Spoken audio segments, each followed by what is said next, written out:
¿Quiénes son las mujeres que incluso los criminales más peligrosos temen? Desde asesinas sin remordimiento hasta líderes de poderosas mafias femeninas, hoy descubrirás los casos más aterradores que existen tras las rejas. Quédate, porque una de estas historias ocurrió mucho más cerca de lo que imaginas. Sean Hedges. Nuestro primer caso es la trágica historia de la muté del pequeño Alfie Phillips a manos de su madre, C.N. Hedges, y su exnovio Jack Benham. La pareja tenía una relación tóxica a partir de septiembre de 2020, basada en el consumo excesivo de sustancias. A menudo pasaban tiempo en esa caravana donde tuvieron lugar los últimos momentos de Alfie. Lamentablemente, el juicio reveló que esta no era la primera vez que Alfie había resultado herido. Había sido herido deliberadamente en varias ocasiones antes de esa noche. La noche que pasó fue descrita como una llena de castigos violentos, en la que tanto Sean como Jack participaron en las heridas que le hicieron. A pesar de sus esfuerzos por señalarse mutuamente con el dedo, el tribunal los consideró igualmente responsables de lo que sucedió el 12 de enero del año 2024. La pareja fue condenada a cadena perpetua. Jack recibió al menos 23 años, mientras que Shane recibió al menos 19 años. El padre de Alfie, Sam Phillips, compartió que sintió una sensación de alivio al saber que se había hecho justicia. Cuando se anunciaron las sentencias, tanto Sean como Jack parecían aturdidos, incapaces de creer que les hubieran impuesto penas de prisión tan largas.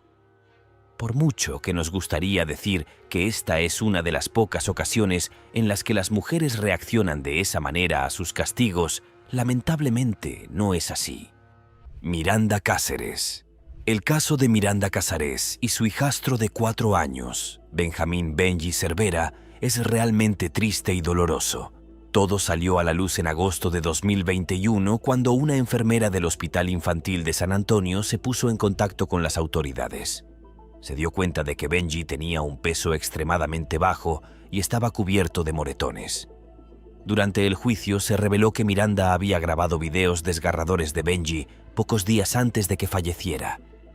En estos clips se podía ver al pequeño llorando, temblando y pidiendo comida y agua.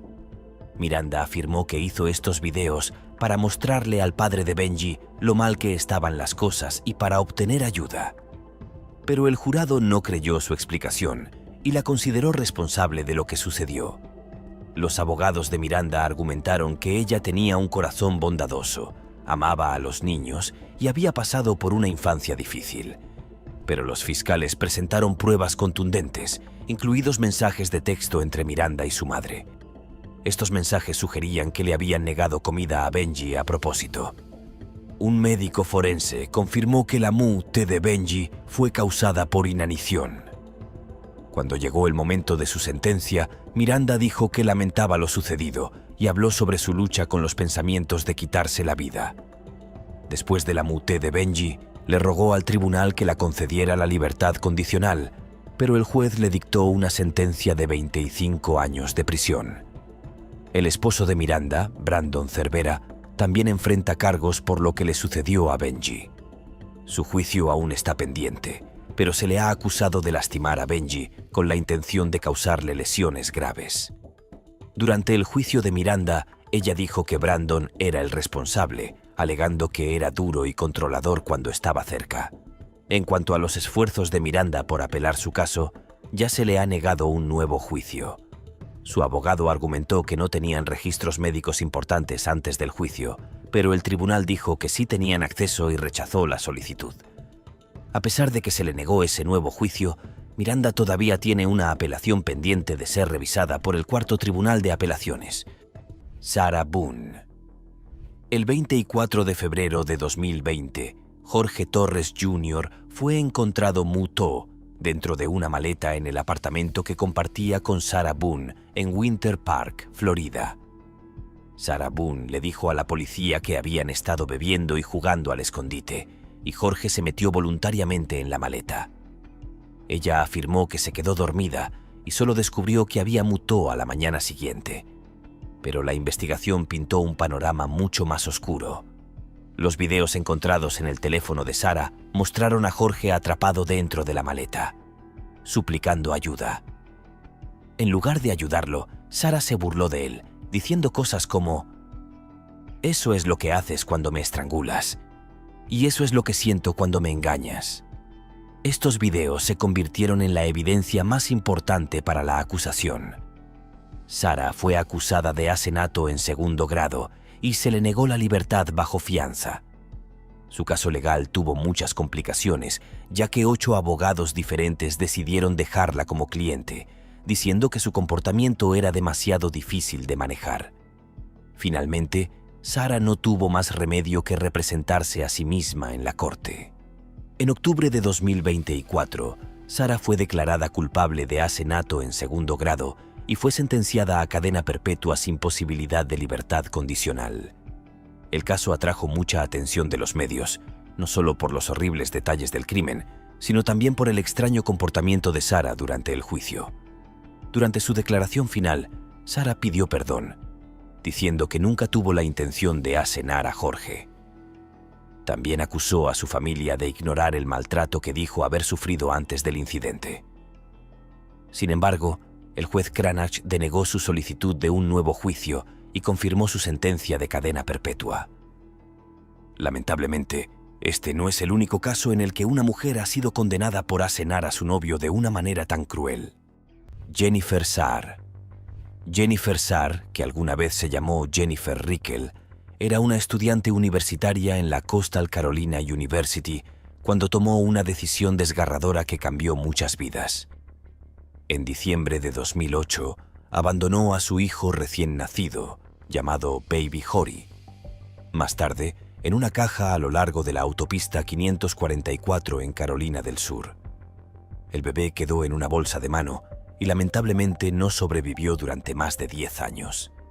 Nadie supo quién era el responsable hasta que Jennifer fue arrestada en el año 2020. En ese momento, vivía en Pensacola, Florida, con su esposo y sus 2 hijos. Jennifer afirmó que ni siquiera sabía que estaba embarazada hasta que dio a luz a altas horas de la noche. Jennifer dijo que entró en pánico y no sabía qué hacer, lo que la llevó a abandonar al bebé.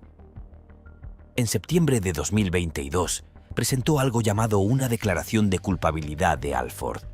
Esto significa que no admitió que era culpable, pero aceptó que la evidencia en su contra probablemente conduciría a un veredicto de culpabilidad si hubiera un juicio.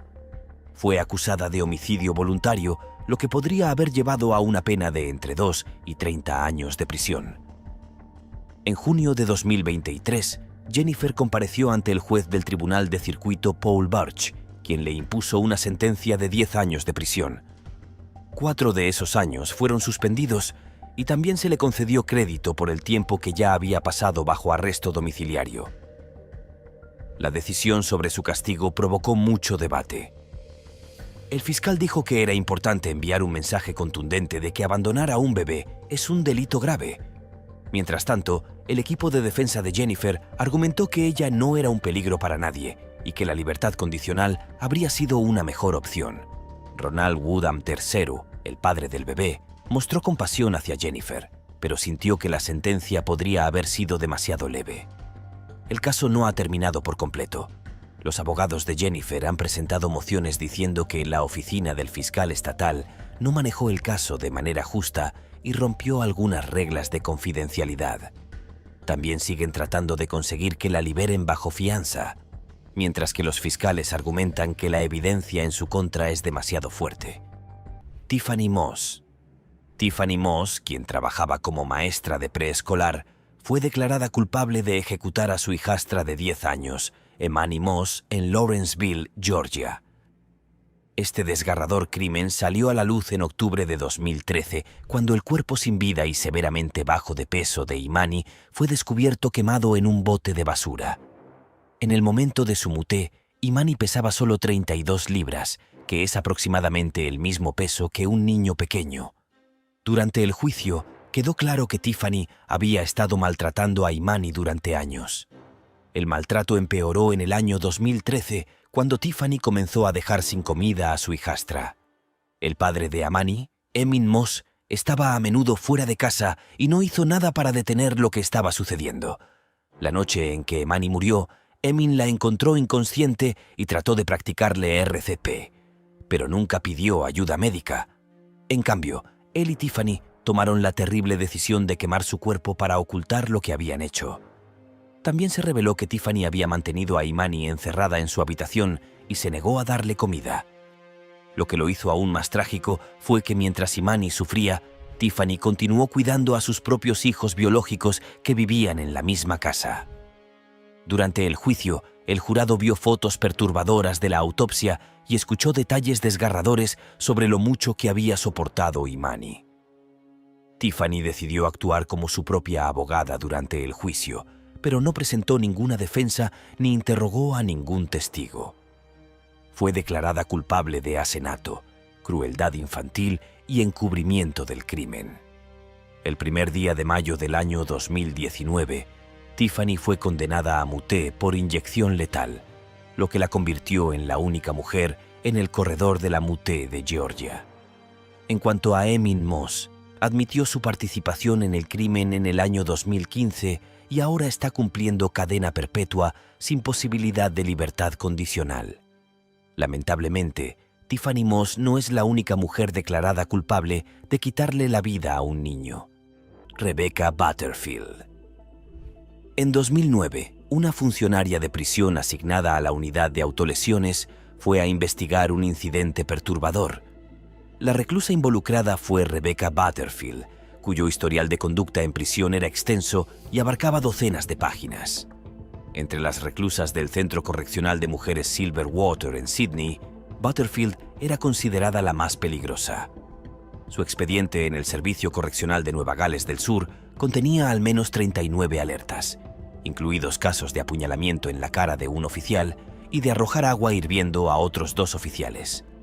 Butterfield, procedente de una familia respetable de un pequeño pueblo rural, había ingresado al sistema penitenciario en 2000 por delitos menos graves.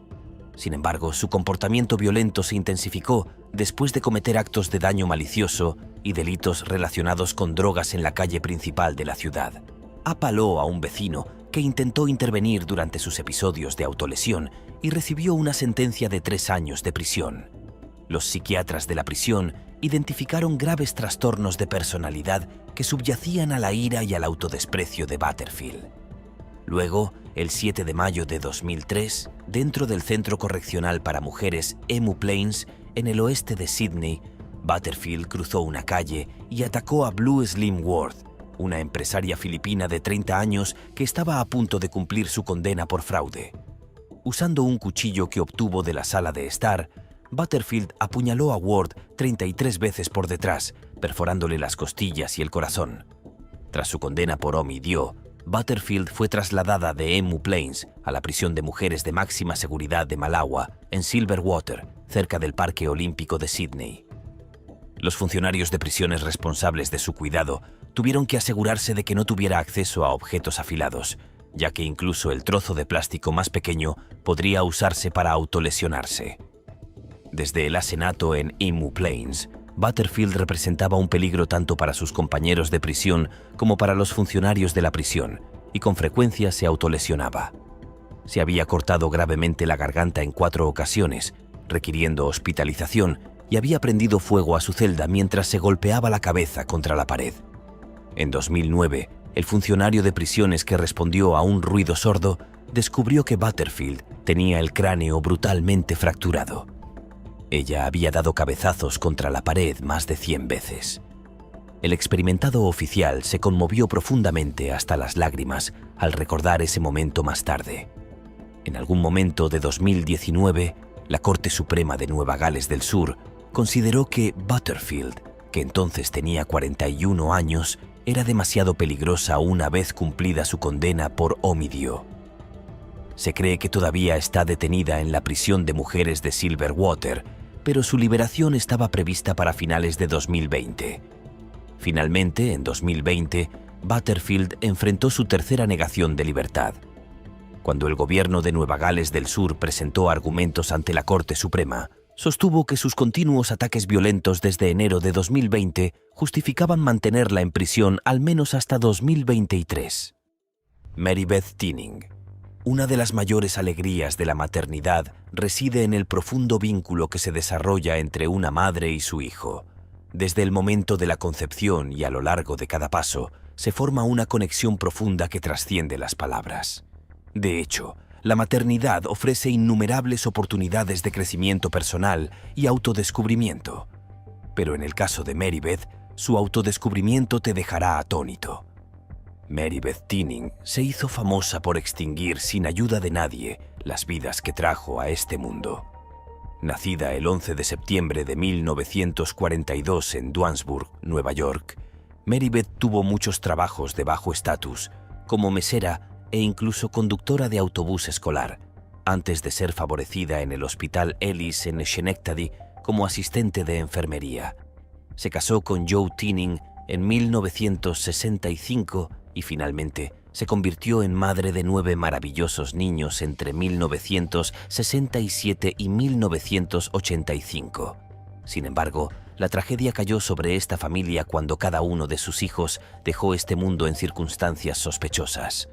Según se informa, la primera hija de Tinning, llamada Jennifer, falleció en 1972 cuando tenía solo 8 días, aunque se especula que había muto de meningitis y abscesos cerebrales.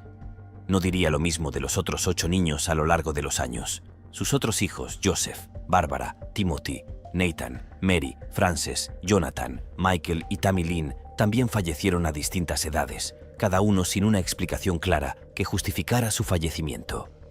Con el tiempo, las autoridades empezaron a sospechar de algo ilícito, y no fue hasta 1987 cuando se inició una investigación. Al principio, Marybeth afirmó que sus hijos murieron por causas naturales o accidentes, pero bajo un intenso escrutinio tuvo que confesar que asfixió al menos a 4 de sus hijos. ¡Qué psicópata! Ese mismo año, Marybeth fue finalmente condenada por exterminio en 2º grado por el desafortunado suceso que le ocurrió a su 9º hijo, Tammy Lynn, cuando tenía tan solo 4 meses de edad. Posteriormente fue condenada a 20 años de cadena perpetua, y aunque admitió haber asfixiado al pobre niño, nunca se reveló el motivo de tan cruel acto. Se especula que podría estar sufriendo el síndrome de Munchausen por poder, que es un trastorno mental que hace que uno busque atención lastimando a otros, generalmente fabricando o induciendo una enfermedad en un individuo dependiente. Pero, de nuevo, hasta hoy es solo especulación. Marybeth permanece encarcelada en el Centro Correccional para Mujeres de Bedford Hills y se le ha negado repetidamente la posibilidad de libertad condicional. Su caso también ha atraído la atención y el temor del público en general debido a la naturaleza trágica de su delito y las desconcertantes motivaciones detrás de ellos. Aileen Wuornos. Aileen Wuornos fue una delincuente estadounidense que ganó gran atención de los medios y se convirtió en una figura notoria a fines de la década de 1980 y principios de la de 1990. Nació el 29 de febrero de 1956 en Rochester, Michigan. Aileen fue condenada por asesinar a 7 hombres entre 1989 y 1990 y fue ejecutada mediante inyección letal en Florida en 2002. Wuornos tuvo una crianza problemática marcada por una historia de abuso físico, abuso de sustancias y participación en actividades delictivas. Se convirtió en trabajadora callejera cuando era adolescente y llevó una vida muy transitoria. Fue durante este tiempo que afirmó haber sido víctima de algunos de sus clientes, a quienes citó como motivo de sus crímenes. La ola de crímenes de Wuornos comenzó a finales de 1989, cuando atacó a hombres de mediana edad, muchos de los cuales, según ella, la habían atacado físicamente o intentado atacarla durante su trabajo callejero. Wuornos disparaba a sus víctimas, generalmente en lugares apartados, y les robaba sus pertenencias. Sus crímenes abarcaron varios estados de los Estados Unidos, incluidos Florida, Michigan y Ohio. La notoriedad de Wuornos creció cuando fue capturada en 1990 y uno después de una persecución de alto perfil. Su juicio recibió gran atención de los medios y se ganó tanto la simpatía como la condena del público. Wuornos afirmó que sus acciones fueron actos de legítima defensa contra hombres abusivos, mientras que los fiscales argumentaron que su motivo fue un simple robo. En 1992, Wuornos fue declarada culpable de 6 cargos de asesinato en primer grado y condenada a pena de muerte. Más tarde se declaró culpable de un 7º asesinato y recibió una sentencia de muerte adicional. A lo largo de sus procedimientos legales, Wuornos hizo declaraciones erráticas y exhibió signos de inestabilidad mental que llevaron a debates sobre su estado mental y su competencia. Algunos partidarios argumentaron que su experiencia traumática como trabajadora callejera influyó en sus acciones, mientras que otros la vieron como una asesina a sangre fría que merecía la pena de muerte que le fue impuesta. El 9 de octubre de 2002, Wuornos fue ejecutado mediante inyección letal. Sorprendentemente, rechazó la oportunidad de tener una última comida que costaba hasta $20 y en su lugar pidió una simple taza de café. Sus últimas palabras, que cito, fueron las siguientes: «Sí, solo quiero decir que estoy navegando con la roca y que volveré. Como el día de la independencia con Jesús el 6 de junio, como en la película Big Mother Ship, y todo, volveré, volveré». Wuornos falleció a las 9:47 am DT. Se convirtió en la segunda mujer en Florida y la 10ª en Estados Unidos en ser ejecutada tras la decisión de la Corte Suprema de Estados Unidos de 1976 de restablecer la pena capital. Tras su muerte, los restos de Wuornos fueron incinerados. Sus cenizas fueron esparcidas bajo un árbol en su ciudad natal en Michigan por su amiga de la infancia Dawn Bodkins. Joanna Dennehy. Joanna Dennehy es una figura bastante notoria en la historia del crimen británico. Nació el 25 de agosto de 1982 en St. Albans, Hertfordshire, y más tarde ganaría infamia por su participación en una serie de crímenes brutales que te dejarán preguntándote dónde diablos se fue su humanidad. Los primeros años de vida de Dennehy no fueron ampliamente documentados, pero era un hecho conocido que tuvo una historia problemática y participó en muchas actividades delictivas cuando era joven. Durante su adolescencia fue condenada varias veces por agresión y posesión de armas. En 2013, se embarcó en una ola de crímenes caracterizada por su naturaleza aparentemente aleatoria y el uso de violencia extrema contra sus víctimas. Se enfocaba especialmente en los hombres, atrayéndolos a lugares apartados antes de llevar a cabo sus ataques. Sus 2 primeras víctimas desafortunadas fueron Łukasz Sławoszewski y John Chapman, a quienes conocía. Łukasz era su amigo y John su amante. Se afirmó que los atacó varias veces antes de deshacerse de sus cuerpos en una zanja cerca de Peterborough, Cambridgeshire. Fue después de que se descubrieron los cuerpos en marzo de 2013 que ella se convirtió en sujeto de investigación. La tercera víctima de Dennehy resultó ser un promotor inmobiliario y su propietario, el propietario Kevin Lee. A Lee le quitaron la vida en su propia habitación y su cuerpo finalmente fue encontrado dentro de un contenedor de basura en una propiedad cercana. Dennehy mató a estos hombres inocentes solo para emular a Bonnie y Clyde, con el objetivo de eliminar a 9 hombres en total, mostrando un claro desprecio por la vida humana. Huyó con su cómplice, Gary Richards, recorriendo el país e infundiendo miedo generalizado. Se inició una búsqueda nacional hasta que fueron capturados el 2 de abril de 2013 en Hereford gracias a un informe civil. Durante su juicio en Old Bailey, Dennehy mostró una inquietante falta de remordimiento, declarándose culpable de 3 asesinatos y 2 intentos. En febrero de 2014, recibió cadena perpetua sin posibilidad de libertad condicional. El juez la describió como cruel, calculadora, egoísta y manipuladora, representando un grave peligro para la sociedad. Griselda Blanco. Griselda Blanco, también conocida como la madrina de la cocaína, fue una notoria narcotraficante colombiana que ganó inmenso poder y notoriedad durante las décadas de 1970 y 1980. Nacido el 15 de febrero de 1943 en Cartagena, Colombia, Blanco saltó a la fama como una de las figuras clave del Cártel de Medellín, una poderosa organización de narcotráfico responsable del contrabando de toneladas de cocaína a los Estados Unidos. La vida temprana de Blanco estuvo marcada por la pobreza y las dificultades. Creció en los barrios marginales de Medellín, donde desde muy joven se involucró en actividades delictivas.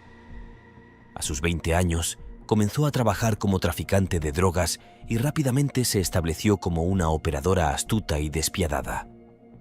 Blanco era conocida por sus alianzas estratégicas, sus tácticas violentas y su intrépido enfoque hacia los negocios, lo que le permitió acumular una inmensa riqueza y poder dentro del cartel. Durante su reinado, Blanco estuvo involucrada en numerosas actividades ilegales, incluido el tráfico de drogas, asesinatos por encargo y lavado de dinero.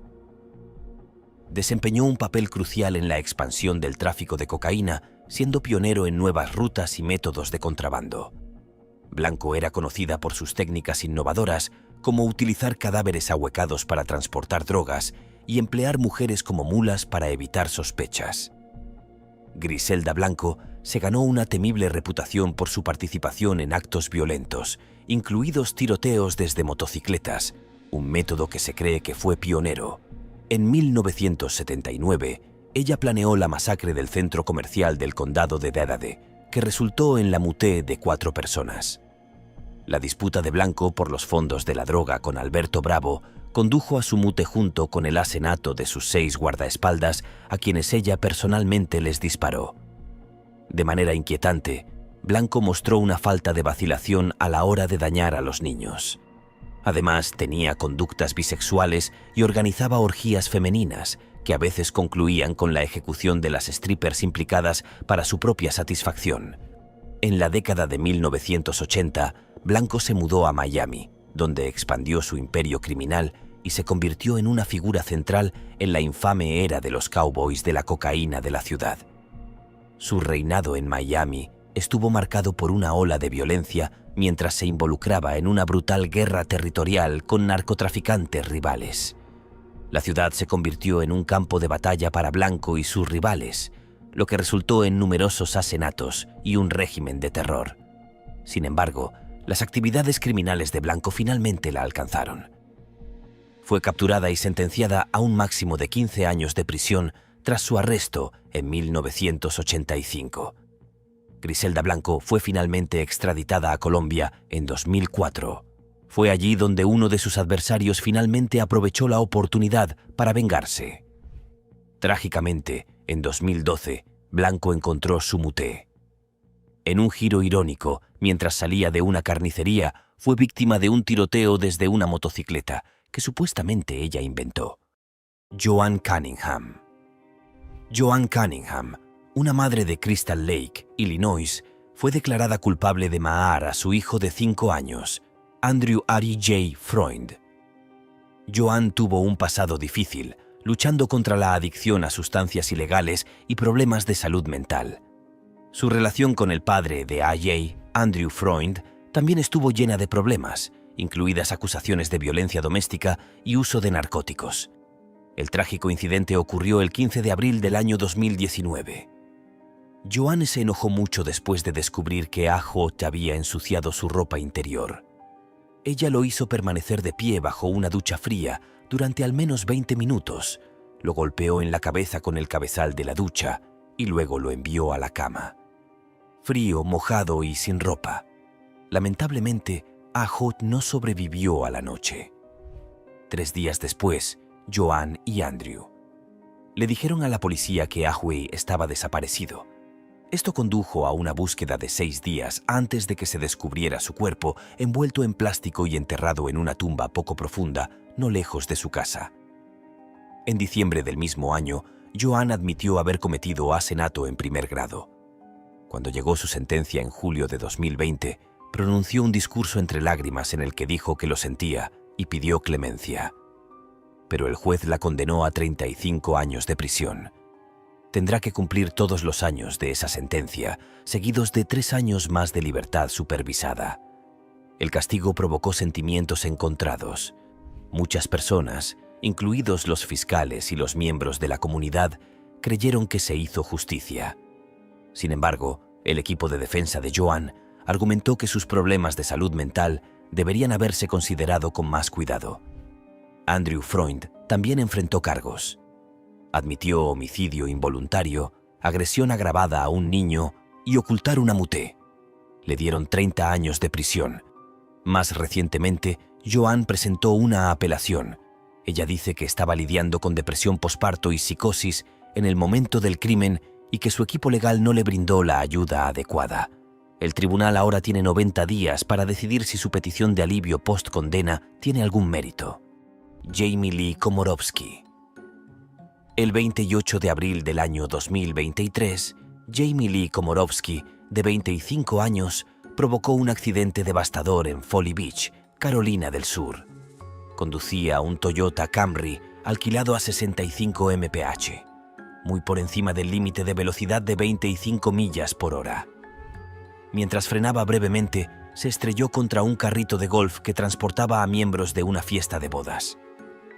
El carrito de golf, que podía transportar a 6 personas, tenía luces y estaba legalmente autorizado para circular de noche. Tenía una velocidad máxima de 25 millas por hora. El accidente causó pérdidas desgarradoras. Samantha Miller, de 34 años, una novia que se había casado horas antes, perdió la vida. Su marido, Eric Hutchinson, y otras 2 personas que viajaban en el carrito de golf resultaron heridas. Eric sufrió una lesión cerebral y se rompió varios huesos, mientras que los otros 2 pasajeros sufrieron heridas graves. Komorowski, sin embargo, no resultó herida. Se enfrentó a cargos de homicidio vehicular imprudente y 3 cargos de conducir bajo la influencia del alcohol o DUI, causando la muté. Cada cargo de DUI conllevaba una posible sentencia de 1 a 25 años de prisión. Finalmente, Komorowski fue sentenciada a 25 años. Durante su audiencia de sentencia, la jueza Kiana Lillard notó un comportamiento impactante de la madre de Komorowski, Donna Cosal, y del novio de Donna. Mientras la familia de la víctima hablaba, se reían.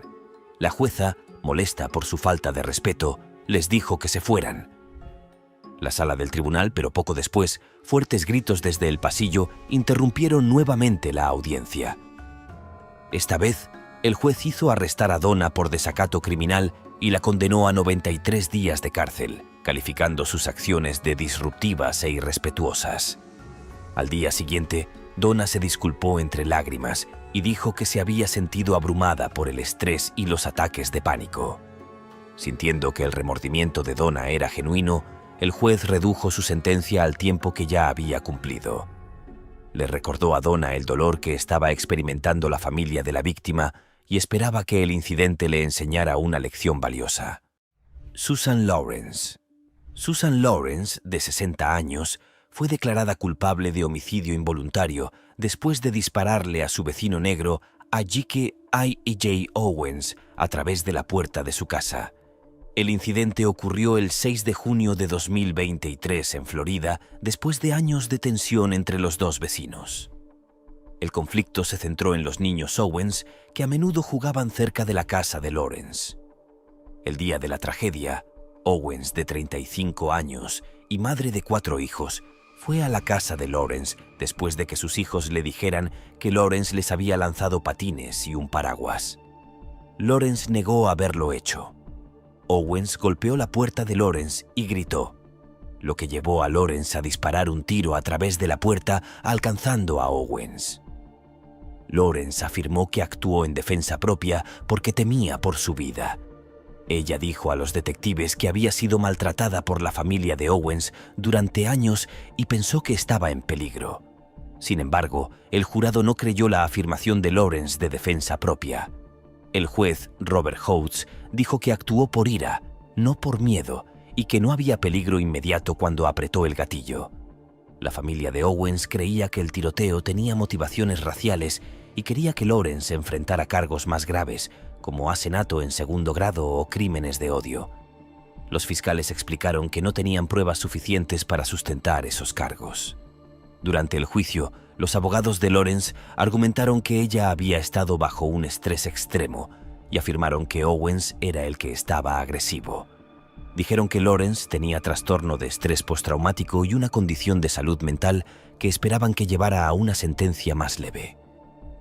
Pero el juez decidió que esas razones no excusaban lo que hizo. Lawrence fue sentenciada a 25 años de prisión. En su sentencia, Lawrence dijo que lamentaba sus acciones y deseaba poder deshacer lo que sucedió para que Owens todavía estuviera vivo. También negó haber usado insultos raciales contra los hijos de Owens y dijo que el tiroteo no fue sobre raza. Este caso ganó mucha atención debido a sus connotaciones raciales y las discusiones sobre la ley de defensa propia de Florida que permite a las personas usar fuerza letal si se sienten amenazadas. Los expertos creen que el intento fallido de Lawrence de usar esta defensa podría dificultar que otros confíen en ella en casos similares en el futuro. Krista Gale Pike tenía solo 18 años cuando fue condenada por un asesinato brutal. Su vida había sido problemática desde el principio. Sus padres, Carissa Hansen y Emil Glenn Pike, tenían una relación tensa y Krista sufrió negligencia y maltrato. También mostró tendencias violentas. Una vez atacó a un hombre con un palo después de que la amenazara. Su difícil vida familiar la llevó a tener malas calificaciones y a cambiarse de escuela con frecuencia. En 1994, Krista se unió al programa Job Corps en Knoxville, Tennessee. Allí conoció a Tadarrell Sheep, un chico que era un año menor que ella. Las dos se unieron por un interés compartido en lo oculto y la adoración al diablo. Krista se puso celosa de Colin Slemmer, de 19 años, pensando que estaba interesada en Tatarrell. El 12 de enero de 1995, Krista Tatarrell y su amiga Shadala Peterson atrajeron a Colin a una zona abandonada fingiendo que iban a compartir marihuana con ella. Pero en lugar de pasar el rato, la atacaron. En un ataque brutal, Colin fue objeto de burlas, golpeada y acuchillada durante 30 minutos. Krista talló un pentagrama en el pecho de Colin y luego le aplastó el cráneo con un trozo de asfalto. Sorprendentemente, Krista conservó una parte del cráneo de Colin como recuerdo e incluso se lo mostró a otras personas. El grupo fue arrestado en 36 horas. Krista confesó, diciendo que solo habían planeado asustar a Colin, pero las cosas se salieron de control. En 1996, Krista fue declarada culpable de asesinato y conspiración. Fue condenada a muerte. Tadarrell recibió una sentencia de cadena perpetua más 25 años adicionales, mientras que Shadala, que cooperó con las autoridades, recibió libertad condicional. Desde su condena, Krista ha presentado varias apelaciones argumentando que su juventud, sus problemas de salud mental y su mala defensa legal deberían evitar que la ejecutaran. En 2002, pidió brevemente que la ejecutaran por electrocución, pero luego cambió de opinión. Sus apelaciones fueron denegadas y su sentencia de muerte sigue vigente. Mientras estuvo en prisión, Krista estuvo involucrada en otros incidentes violentos. En 2001, intentó estrangular a otra reclusa y fue declarada culpable de intento de asesinato. En 2004, también se la relacionó con un plan de fuga que involucraba a un funcionario de prisiones y a un hombre con el que había estado manteniendo correspondencia. Aunque no fue acusada por ese plan, los abogados de Krista han seguido argumentando que su infancia traumática, su corta edad en el momento del crimen y su enfermedad mental no tratada deberían salvarla de la ejecución. Lucy Letby. Lucy Letby, nacida el 4 de enero de 1990 en Hereford, Inglaterra, era enfermera neonatal en el Hospital Countess of Chester. Era hija única de un gerente de finanzas y una empleada de contabilidad. Lucy decidió seguir una carrera en enfermería, estudió en la Universidad de Chester y comenzó a trabajar en el hospital en 2011. Sin embargo, su carrera dio un giro oscuro cuando se produjeron una serie de mutés infantiles inexplicables en la unidad neonatal entre junio de 2015 y junio de 2016. Los crímenes cometidos por Letby fueron impactantes y calculados. Fue declarada culpable de asesinar a 7 bebés e intentar asesinar a otros 7. Sus métodos incluían inyectar aire en el torrente sanguíneo de los bebés, envenenarlos con insulina y sobrealimentarlos con leche. La investigación descubrió que Letby había estado presente durante un número sospechosamente alto de estas mutés y sus acciones comenzaron a generar alarma. Una prueba crucial en el caso de la Fiscalía provino de notas escritas a mano encontradas en su casa, donde se refería a sí misma como una persona horrible y malvada. En agosto de 2023, Letby fue declarada culpable de 7 cargos de asesinato y 7 cargos de intento de asesinato. Fue condenada a cadena perpetua con una orden de cadena perpetua, lo que significa que nunca será liberada. El juicio estuvo repleto de testimonios emotivos de las familias de las víctimas, que describieron la devastación causada por sus acciones. A pesar de haber sido condenada, Letby mantuvo su inocencia durante todo el juicio. En un gesto que provocó indignación, Letby se negó a asistir a la audiencia de sentencia, lo que provocó peticiones de cambios en la ley para garantizar que los criminales estén obligados a comparecer. En respuesta al caso, el gobierno británico lanzó una investigación legal independiente sobre las circunstancias que rodearon las mutés, y las audiencias comenzarán en septiembre de 2024. Letby también está siendo investigada por otros casos y continúan los debates sobre la seguridad de sus condenas debido a las disputas sobre las pruebas médicas y estadísticas. Shanynthia Gardner. Shanynthia Gardner, una madre de Memphis, Tennessee, fue condenada por los trágicos asesinatos de sus 4 hijos pequeños. Gardner tenía antecedentes de problemas de salud mental y fue acusada de apuñalar fatalmente a sus hijos el 1 de julio de 2016. Los niños que perdieron la vida fueron Talon, de 4 años, Saya, de 3, Sabi, de 2 y Yassi, de 6 meses. Su hijo mayor, Dalin, de 7 años, logró escapar y recibió ayuda de un transeúnte. La escena del crimen fue realmente horrorosa, ya que los niños tenían heridas de arma blanca profundas y cortes en la garganta. El esposo de Gardner dijo a las autoridades que ella había estado actuando de manera paranoica, creyendo que alguien estaba tratando de lastimarla a ella y a su familia. A pesar de sus luchas, el tribunal decidió que Gardner entendió que lo que hizo estuvo mal. Cuando ocurrieron los asesinatos en diciembre de 2021, Gardner fue declarada culpable de varios cargos, incluidos 4 cargos de asesinato en primer grado, maltrato infantil agravado y negligencia infantil agravada. Fue sentenciada a cadena perpetua con posibilidad de libertad condicional después de 51 años. La sentencia provocó sentimientos encontrados. Los fiscales y las familias de las víctimas sintieron que se hizo justicia, mientras que el equipo de defensa de Gardner argumentó que su enfermedad mental debería haber sido un factor más importante en su caso.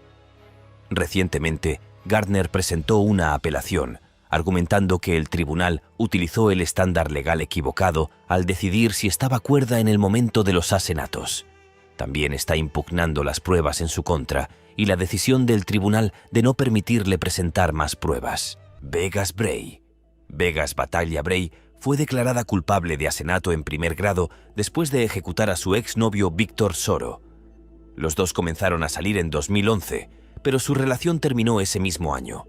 Aunque se separaron, siguieron siendo amigos. Pero los celos de Bray rápidamente se volvieron peligrosos. Ella comenzó a acosar a Soro, pinchando sus neumáticos, rayando su auto, arrojando un frasco de mermelada a través de su ventana e incluso destrozando su puerta con pintura y huevos. Soro finalmente se mudó a un apartamento diferente en el mismo complejo, pero Bray continuó acosándolo. En los meses previos al asesinato, Bray escribió sobre pensamientos violentos hacia Soro en sus archivos de computadora.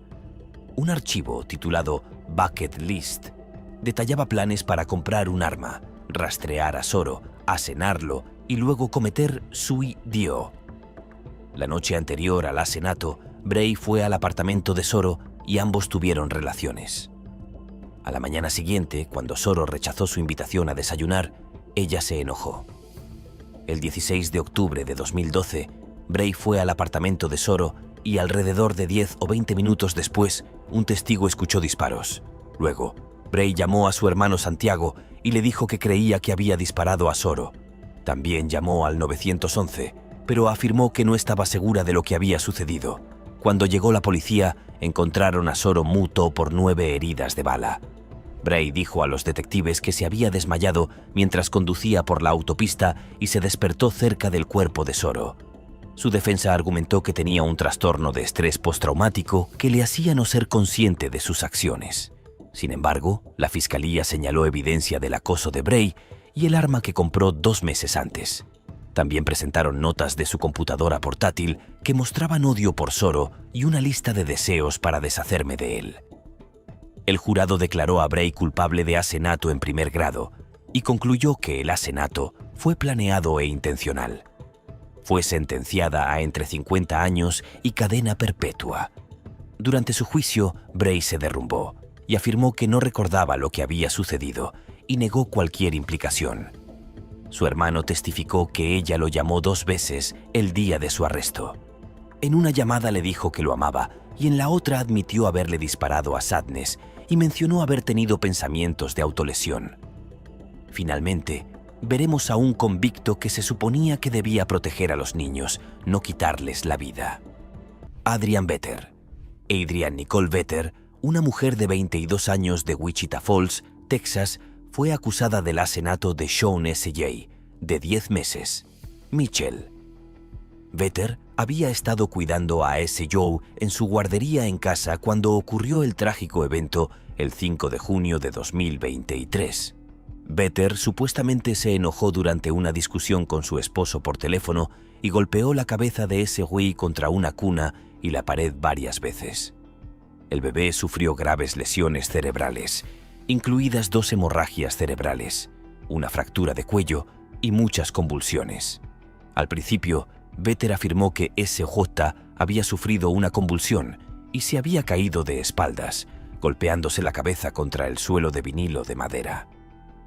Sin embargo, los médicos descubrieron que las lesiones eran más compatibles con el síndrome del bebé sacudido y el maltrato físico. Después de ser confrontada por las inconsistencias en su historia, Vetter admitió haber perdido el control y haber golpeado la cabeza de S.J. para evitar que llorara. S.J. fue llevado al United Regional Hospital y luego trasladado al Centro Médico Infantil Cook en Fort Worth, donde fue conectado a un soporte vital. Lamentablemente, a pesar de los mejores esfuerzos del médico, S.J. falleció el 23 de junio de 2023.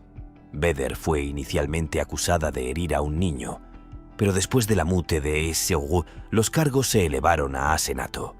En abril de 2024, Vetter se declaró culpable de asesinar a S.J. Mitchell durante una audiencia previa al juicio.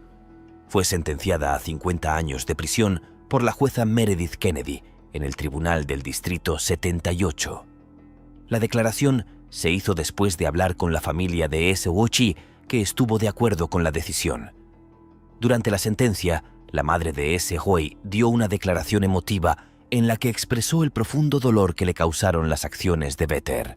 Rosemary West. Rosemary West es otra criminal británica que se hizo conocida por su participación en una serie de crímenes atroces conocidos como los asesinatos de Cromwell Street. Nació como Rosemary Letts el 29 de noviembre de 1953 en Northam, Devon, Inglaterra. Con el apoyo de su marido Fred West, fue responsable del secuestro, asalto y exterminio de numerosas mujeres jóvenes, incluidas sus propias hijas. Los primeros años de vida de Rosemary también estuvieron asociados a una crianza problemática. Sufrió abusos físicos a manos de su padre y hubo informes de que trabajó en las calles durante su adolescencia. En 1972 conoció a Fred West. Las cosas empezaron a partir de ahí y finalmente se casaron y tuvieron varios hijos juntos. Con Fred de su lado, los dos se convirtieron en una pareja sádica de asesinos en serie, conocidos como Fred y Rosemary West. Los crímenes de West salieron a la luz en 1994, cuando la policía comenzó a investigar la desaparición de su hija, Heather West. En un intento de ocultar sus crímenes, la pareja afirmó inicialmente que su hija mayor había conseguido empleo en un campamento de vacaciones. Luego cambiaron su historia alegando que había huido. La investigación los condujo a su casa en Cromwell Street, Gloucester, donde hallaron pruebas de múltiples asesinatos. Su vivienda servía como cámara de tortura, con restos de varias jóvenes enterrados en el jardín y sótano. Estos hallazgos revelaron la magnitud de sus atrocidades, ganándose el nombre de Casa de los Horrores.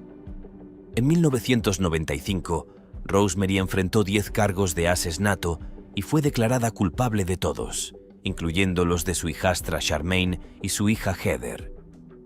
Fred West, su esposo y cómplice, se suicidó en prisión antes del juicio.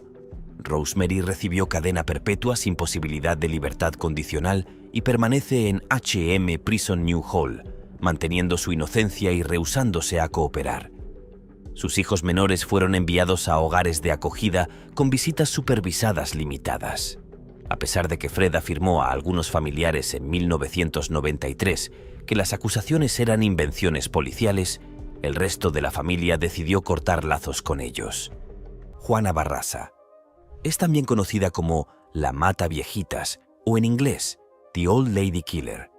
Es una asesina en serie mexicana nacida el 27 de diciembre de 1957 en Hidalgo, México. Sus crímenes ocurrieron en la Ciudad de México entre 1999 y 2006. Su madre era alcohólica y su padre estuvo ausente durante gran parte de su infancia. Barraza fue criada por sus abuelos maternos en una pequeña choza en un barrio pobre de la Ciudad de México. Sus abuelos también eran grandes bebedores y, según se dice, sometieron a Barraza a problemas físicos y emocionales. Cuando era niño, se dice que Barraza fue objeto de aqueso y burlas por parte de otros niños. Debido a su apariencia y su pobreza, abandonó la escuela a temprana edad y comenzó a realizar pequeños trabajos, incluso vendiendo periódicos y lustrando zapatos. En ese momento ella trabajaba como vendedora ambulante y, al parecer, tenía dificultades para llegar a fin de mes. Barraza se sintió atraído por la lucha libre profesional, que era popular en México y ofrecía potencial de fama y fortuna. Comenzó a entrenarse en este deporte y finalmente se hizo conocida como la Dama del Silencio, una luchadora enmascarada que se especializaba en un estilo conocido como lucha libre. La carrera de lucha libre de Barraza no fue particularmente exitosa y, según se informa, tuvo dificultades para ganarse la vida con ella. Sin embargo, su participación en el deporte le dio un sentido de identidad y propósito y puede haber contribuido a su fuerza física y capacidad para dominar a sus víctimas. Barraza se dirigía principalmente a mujeres mayores, accediendo a sus casas con el pretexto de ofrecer ayuda o buscar donaciones caritativas. Una vez dentro, estrangulaba a sus víctimas utilizando diversos métodos, como un estetoscopio o un cinturón, para luego robárselas de sus pertenencias. Durante muchos años, Barraza evadió su captura y la policía luchó por identificar a la persona detrás de los asesinatos. Sin embargo, en 2006 se produjo un gran avance cuando fue detenida tras un robo no relacionado. La policía encontró en su posesión objetos pertenecientes a sus víctimas, lo que la llevó a su eventual confesión. En la primavera de 2008, Barraza fue sometida a juicio y la fiscalía afirmó que podría haber sido responsable de hasta 40 mutés. Ella confesó un asesinato, el de Alfaro, y explicó a la policía que sus motivos surgían de un resentimiento de larga data hacia el maltrato de su propia madre. El 31 de marzo fue declarada culpable de 16 cargos que incluían 11 cargos individuales de asesinato y robo agravado. El tribunal la condenó a 759 años de prisión. Aunque las sentencias mexicanas generalmente se cumplen simultáneamente y la pena legal máxima es de 60 años, es probable que Barraza cumpla la duración completa de su sentencia tras las rejas. Janine Jones. Janine Jones es una enfermera pediátrica estadounidense que ganó notoriedad por sus acciones como asesina en serie. Nació el 13 de julio de 1950 en San Antonio, Texas, y trabajó en varias instalaciones médicas a lo largo de su carrera, incluida una clínica pediátrica en Kerrville, Texas, donde planificó y llevó a cabo cuidadosamente sus planes. Entre 1980 y 1982, mientras trabajaba en el Hospital del Condado de Bayshore, ahora un hospital universitario, y en la clínica pediátrica de Kerrville, Jones cometió una serie de crímenes y actos de daño contra bebés y niños bajo su cuidado. Ella administraba dosis letales de medicamentos, particularmente heparina, digoxina y succinilcolina para inducir emergencias médicas y luego reanimar a los niños para recibir atención y elogios por sus habilidades de enfermería. El motivo de Jones para los asesinatos sigue sin estar claro, pero algunas teorías sugieren que disfrutaba de la atención y el heroísmo asociados con la reanimación de los niños a los que dañaba, mientras que otras especulan que buscaba demostrar sus habilidades como enfermera o manipular los resultados médicos. Sin embargo, estas son solo meras especulaciones y las verdaderas motivaciones detrás de sus acciones siguen siendo tema de debate. Las sospechas en torno a Jones crecieron a medida que se producían numerosos casos de emergencias médicas y mutés bajo su supervisión. Mientras trabajaban en el hospital del condado de Bexar entre mayo y diciembre de 1981, un preocupante número de aproximadamente 20 bebés sufrieron un paro cardíaco o hemorragia que resultó en su muté. Esto levantó serias sospechas de que algo terriblemente mal estaba ocurriendo. Durante la investigación se interrogó a todo el personal y un colega acusó directamente a Jones de estar involucrada en las muertes infantiles. No se encontró evidencia y el hospital decidió no emplear más enfermeras vocacionales en la UCI. Jones renunció y el asunto quedó sin investigar a fondo. ¿Debió examinarse mejor? ¿Había más en las acusaciones? ¿Era Jones injustamente culpada? Independientemente, Jones consiguió trabajo en una clínica pediátrica en Kerrville con la doctora Kathleen Hollanda. Poco después, varios niños de la clínica sufrieron dificultades respiratorias que requirieron hospitalización urgente, algo inusual en visitas rutinarias.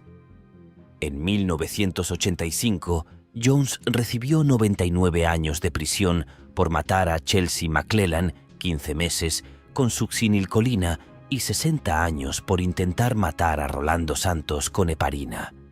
En 2016 permanecía encarcelada, con posible liberación en 2018 por leyes contra el hacinamiento.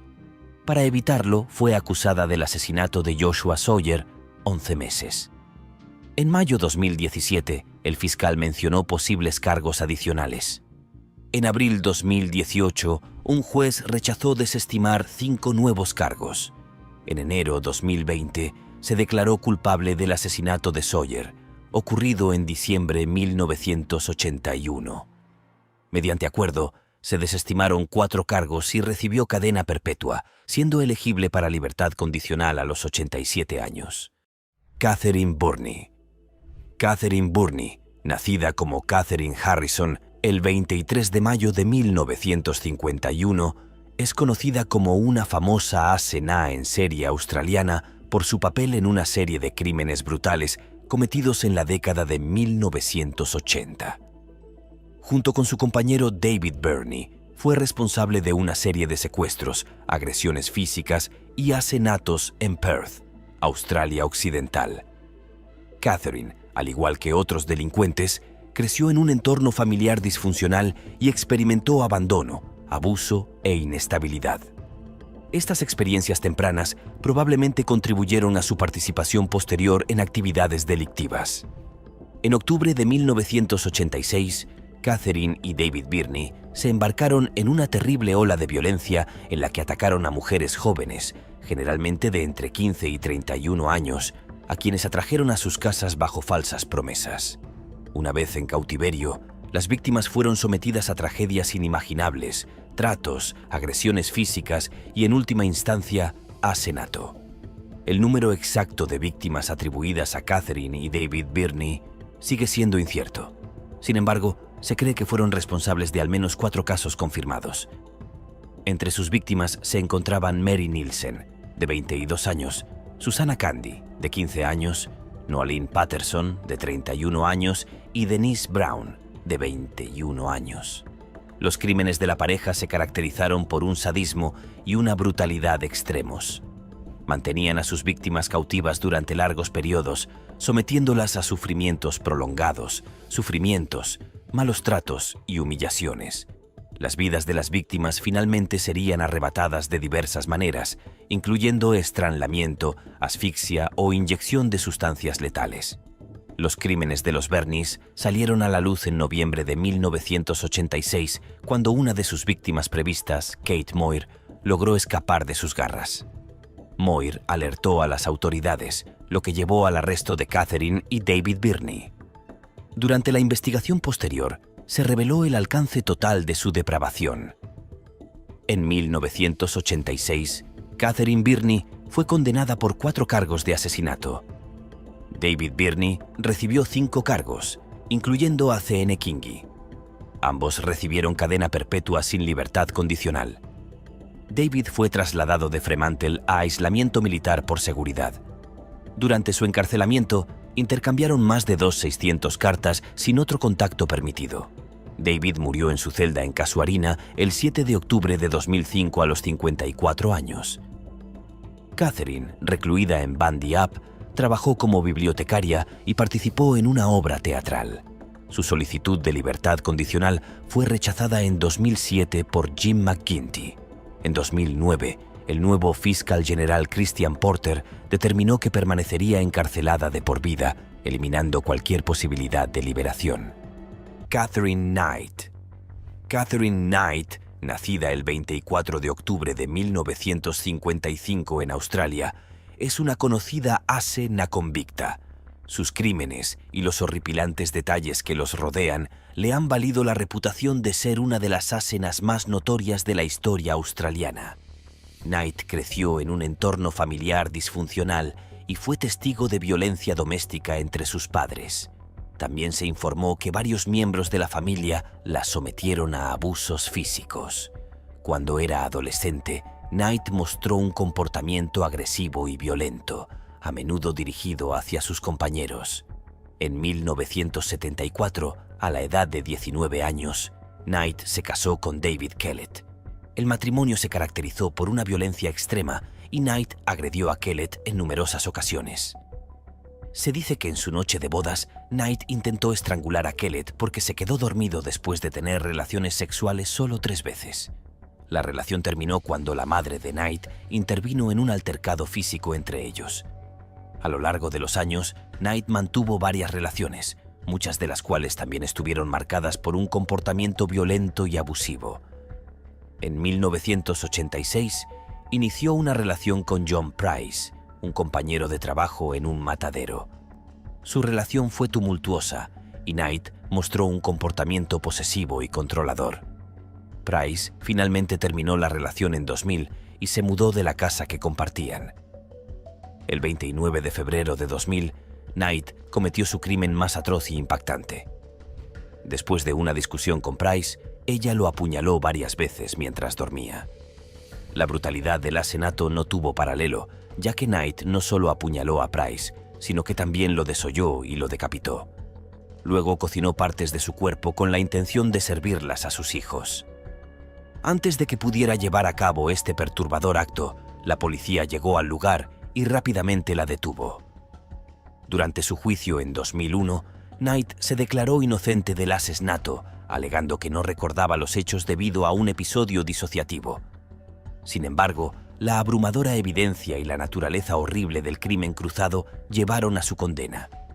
Knight se convirtió en la primera mujer en la historia de Australia en recibir una sentencia de cadena perpetua sin posibilidad de libertad condicional.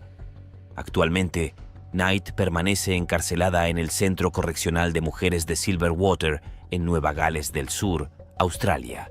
En junio de 2006, Knight presentó una apelación contra su sentencia de cadena perpetua, argumentando que el castigo de cadena perpetua sin posibilidad de libertad condicional era excesivamente severo para el asesinato que cometió. Sin embargo, los jueces Peter McClellan, Michael Adams y Megan Latham rechazaron su apelación en el Tribunal de Apelaciones Penales de Nueva Gales del Sur en septiembre. En su sentencia escrita, el juez McClellan describió el crimen como excepcionalmente atroz, casi inimaginable en una sociedad civilizada. Nos vemos en el próximo video.